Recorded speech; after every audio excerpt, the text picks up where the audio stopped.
Hello बच्चों, let's see the question. So the question is CH3CHO and C6H5CS2CHO can be distinguished chemically by. तो यहाँ पर आपको दो कंपाउंड्स दे रखे हैं, इनको हम किस किस टेस्ट से यहाँ पर डिस्टिंग्विश कर सकते हैं आपको बताना है। तो देखिए अगर दोनों ही कंपाउंड को आप देखेंगे तो दोनों में ही आपका क्या है, CHO फंक्शनल ग्रुप है। CHO means aldehyde functional group है, तो दोनों ही आपके एल्डिहाइड्स हैं। एक आपका यहाँ पर है CH3 C double bond OH, ठीक है, ये एल्डिहाइड है, और दूसरा आपके पास में क्या है C6H5, दैट मीन्स ये फिनाइल रिंग होगी, और आपका फिर उसके बाद में है CH2 देन CHO है, तो ये आपका C डबल बॉन्ड OH। तो एक एल्डिहाइड आपका ये है और एक ये है, ठीक है। तो देखिए यहाँ पर आपका जो बेंडिक टेस्ट है और जो आपका टॉलरेंस रिएजेंट टेस्ट है और जो फेलिंग सोल्यूशन टेस्ट है, ये तीनों ही टेस्ट क्या होते हैं आपका एल्डिहाइड और कीटोन को डिस्टिंग्विश करने के लिए जनरली हम यूज करते हैं, जिसमें ये एल्डिहाइड को क्या कर देते हैं, ऑक्सीडाइज कर देते हैं, और एल्डिहाइड को ऑक्सीडाइज करके यहाँ पर कलर चेंज शो करते हैं, ठीक है। तो यहाँ पे कलर चेंज या प्रेसिपिटेट फॉर्म करते हैं बेसिकली। तो यहाँ पर आपका क्या होता है, बेंडिक टेस्ट जो होता है, इसमें आपका जो बेंडिक रिएजेंट होता है ये आपका ब्लू कलर का सोल्यूशन होता है, ठीक है। ये क्या होता है, ब्लू कलर का सोल्यूशन होता है, जिसमें आपका कॉपर 2+ यहाँ पर आपका as a main reagent, main उसकी तरह काम करता है, आयन की तरह, ठीक है। तो इसमें होता क्या, कॉपर सल्फेट जो हाइड्रेटेड फॉर्म में कॉपर सल्फेट होता है, वहीं से आपका ये कॉपर 2+ बेसिकली आता है, ठीक है। तो hydrated copper sulphate Na2CO3 that mean sodium carbonate और सोडियम सिट्रेट का ये सोल्यूशन होता है, जहां पर आपका ये कॉपर 2+ का यहाँ पर बेसिकली कॉम्प्लेक्स होता है, ठीक है।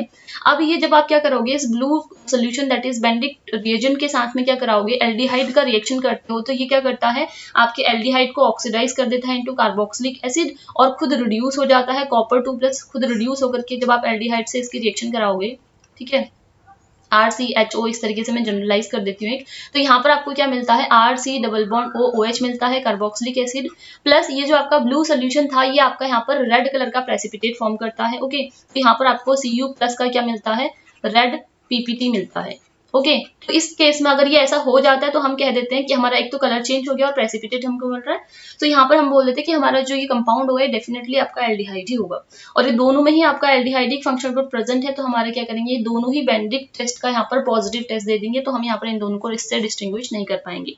ऑप्शन 3 वाले को अगर मैं देखूँ, यहाँ पर टॉलरेंस रिएजेंट बोल रहे हैं, तो टॉलरेंस रिएजेंट क्या होता है, सिल्वर नाइट्रेट का अमोनिकल सोल्यूशन होता है, जिसमें आपका यहाँ पर Ag+ का क्या होता है, कॉम्प्लेक्स बनता है, ठीक है। ये Ag+ अब आपका क्या करता है, यहाँ पर जो आपका RCHO होगा, ठीक है, दैट इज एल्डिहाइड के साथ में रिएक्शन करता है और उसको ऑक्सीडाइज कर देता है into RC double bond OH में, और खुद क्या हो जाता है, यहाँ पर रिड्यूस हो जाता है, Ag के फॉर्म में प्रेसिपिटेट हो जाता है, ठीक है। यहाँ पर आपका ये प्रेसिपिटेट बना लेता है, सिल्वर मिरर टाइप का प्रेसिपिटेट बनाता है, तो हम यहाँ पर इसको सिल्वर मिरर टेस्ट भी बोलते हैं। और दोनों ही एल्डिहाइड्स हैं, ये दोनों ही कंपाउंड्स आपके एल्डिहाइड्स हैं, तो ये दोनों ही कंपाउंड क्या करेंगे, टॉलरेंस रिएजेंट टेस्ट में भी पॉजिटिव टेस्ट दे देंगे, ड्यू टू दैट हम दोनों को इससे भी डिस्टिंग्विश नहीं कर पाएंगे, राइट।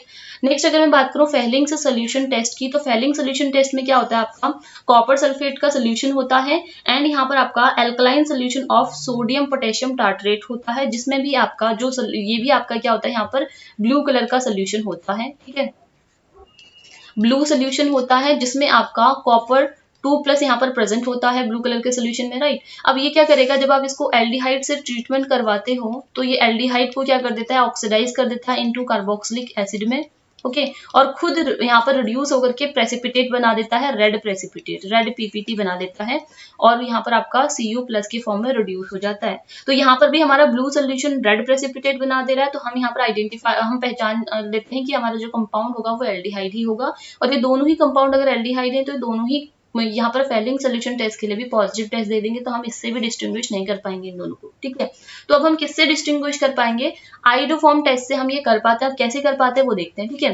तो देखिए सेकंड ऑप्शन को अगर देखें, तो आपका है कि आइडोफॉर्म टेस्ट में क्या होता है, हमारा कोई कंपाउंड अगर यहाँ पर है, लेट्स से मैं यहाँ पर क्या कर लेती हूँ, RCHO अगर मैं कर रही हूँ, ठीक है, इस एल्डिहाइड के साथ, बिकॉज दोनों ही एल्डिहाइड्स हैं, तो एल्डिहाइड के लिए कर लेते हैं, ठीक है। तो ये बेसिकली आइडोफॉर्म टेस्ट जो होता है वो कार्बोनिल कंपाउंड्स के प्रेजेंस के लिए, कार्बोनिल ये जो आपका फंक्शनल ग्रुप होता है इसकी प्रेजेंस के लिए टेस्ट किया जाता है, और जो आपके एसिटाइल ग्रुप, यहाँ पर एसिटाइल जो आपका फंक्शनल ग्रुप होता है, केवल वही आपके आइडोफॉर्म टेस्ट के लिए पॉजिटिव टेस्ट देते हैं, ठीक है। तो अगर मैं यहाँ पर क्या करा दूं, आपका I2 और NaOH ले लीजिए, आप KOH ले लीजिए, ठीक है, बेस होता है जो, उससे जब ट्रीटमेंट करवाते हैं तो यहाँ पर आपका क्या बनता है, CHI3 का यहाँ पर क्या बनता है, येलो प्रेसिपिटेट बनता है, ठीक है। प्लस आपका क्या होगा, यहाँ पर जो भी आपका एल्डिहाइड है वो ऑक्सीडाइज होकर के यहाँ पर क्या बना देगा, आपका H, ठीक है। जो भी यहाँ पर भी मेरा एच है तो ये मेरा एच आ रहा है, अगर मेरा यहाँ पर आर होगा तो मेरा यहाँ पर आर आएगा, ठीक है। तो अभी के लिए एच है तो एच ही आ रहा है, ओके। और आपका ये C double bond O O H इस तरीके से आ जाएगा। बट ये कब होगा, जब यहाँ पर आपका केवल एक कार्बन हो, ठीक है। दैट मीन्स आपका ये एसिटाइल ग्रुप हो, ये वाला, ठीक है। तो अगर आपका क्या ये एसिटाइल ग्रुप प्रेजेंट होता है, ठीक है, CH3CHO ग्रुप प्रेजेंट होता है, तो तब ओनली इन दैट केस यहाँ पर आपको CHI3 देखने को मिलेगा। अगर इसके अलावा CH3 C double bond O के अलावा अगर कोई और यहाँ पर ग्रुप होता है, तो तब आपको यहाँ पर ये येलो कलर का प्रेसिपिटेट यहाँ पर देखने को नहीं मिलेगा, ठीक है। येलो प्रेसिपिटेट होता है तो ये आपको यहाँ पर देखने को नहीं मिलेगा, और आपका हाइड्रोफॉर्म टेस्ट वो नेगेटिव आपको देखने को मिलेगा। होता कैसे, यहाँ से आपका OH माइनस आता है, यहाँ से ये एसिडिक 3 की 3 हाइड्रोजन को यहाँ से क्या कर देता है, रिप्लेस कर देता है बाय द आई, ठीक है। तो यहाँ पर आपका CI3 बन जाता है, फिर अगेन OH माइनस आता है, फिर यहाँ पर इलेक्ट्रोफिलिक अटैक करता है कार्बन पे, और यहाँ से आपका क्या हो जाता है, ये CI3 बाहर निकलता है CI3 माइनस के फॉर्म में, और फिर हाइड्रोलिसिस करने पर आपको CHI3 मिल जाता है और HCOOH मिल जाता है, ठीक है। सो ये येलो प्रेसिपिटेट जो आपका बना हुआ है, ये कब देखने को मिलेगा आपका, जब आप एसिटाइल ग्रुप वाले कार्बोनिल कंपाउंड से क्या कराओगे, I2 और NaOH की रिएक्शन करवाओगे, ठीक है। अब देखिए यहाँ पर तो आपका एसिटाइल फंक्शनल ग्रुप है, तो ये तो आपका क्या करेगा, ये हाइड्रोफॉर्म टेस्ट दे देगा। बट यहाँ पर आपका क्या है, एसिटाइल फंक्शनल ग्रुप नहीं है, ठीक है। तो इसलिए ये आपका हाइड्रोफॉर्म टेस्ट नहीं देगा, ये दे देगा, ठीक है। तो इसलिए हमारा क्या हो जाएगा, यहाँ पर हाइड्रोफॉर्म टेस्ट में येलो प्रेसिपिटेट कौन देगा, ये वाला कंपाउंड देगा, ये पॉजिटिव टेस्ट देगा, ये नेगेटिव टेस्ट देगा। इससे हम इन दोनों को डिस्टिंग्विश कर लेंगे।